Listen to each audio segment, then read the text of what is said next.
Ladies and gentlemen, ladies and gentlemen,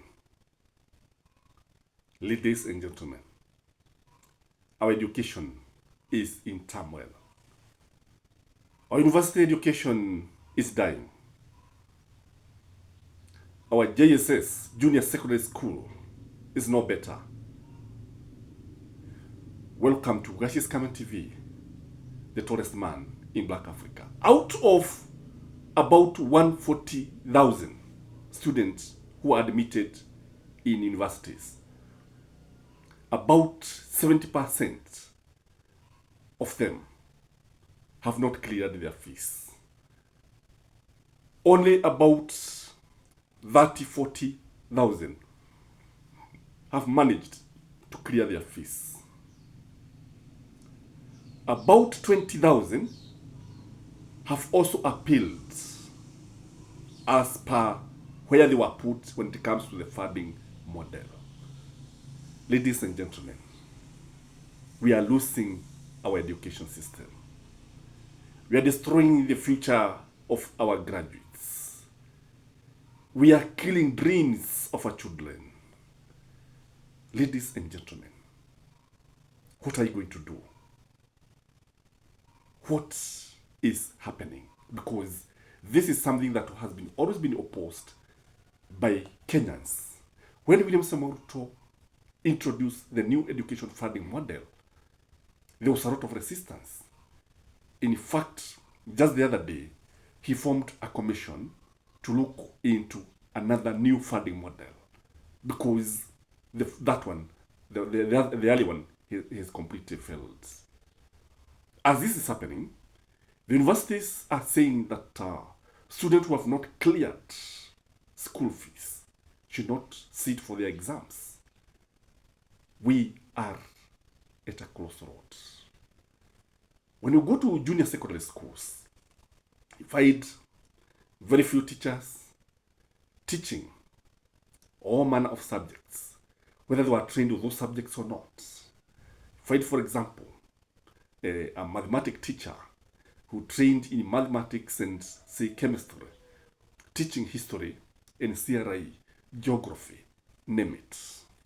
Find a Kiswahili teacher who was trained to teach Kiswahili and CRE, teaching now sciences, mathematics, name it. Ladies and gentlemen, there is total confusion. We are experimenting with the lives of our children. We are destroying a whole generation. Ladies and gentlemen, when we look at William Samoei Ruto is getting it wrong when it comes to education. Again, when you look at the Teachers Training College, you find that the trainees are not funded by the Higher Education Loans Board. They have been left out. As students who are in TVET are funded by the government, the others have been left out. This is discrimination of the highest order. This is something that should not be allowed to continue because all children have equal rights. All students should be given equal rights. All citizens should be allowed to enjoy that facility of the funding model. So, why is education in turmoil in this country? Number one is because of the president himself. The president does not listen to experts. The president seems not to get what he needs from education experts. This country has education experts. He is not utilizing them. So whatever we are having is William Samoei Ruto's ideas. Even that presidential working party, what was agreed on was never implemented. So they just implemented some things haphazardly. Number two, in my view, he has an incompetent CS and the PS. Belio Kipsang has been there for many years, but when you look at it, when you look at him, his ideas are outdated. And because of bringing politics in our education, that is why we are failing. Because even the current CS is failing. We need somebody. For example, if you remember when Makoha came and Matiang'i came, they were able to tame the cheating that was there in our exams. They were able to bring sanity in our exam system. You remember many people now talking about the Matiang'i exams. Remember people saying so many things.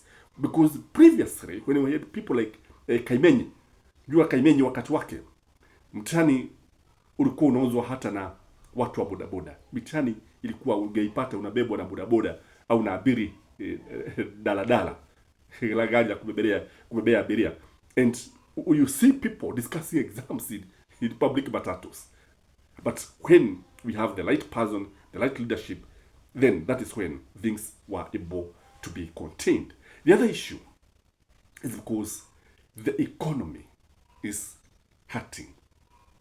Kenyans have no money, truth be told.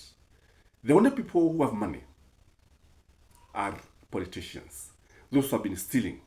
Most of the buildings that you see in Nairobi, most of the buildings that you see in municipalities, in county headquarters, belongs to our politicians. They own everything. Everything. That's why they are fighting like hoods.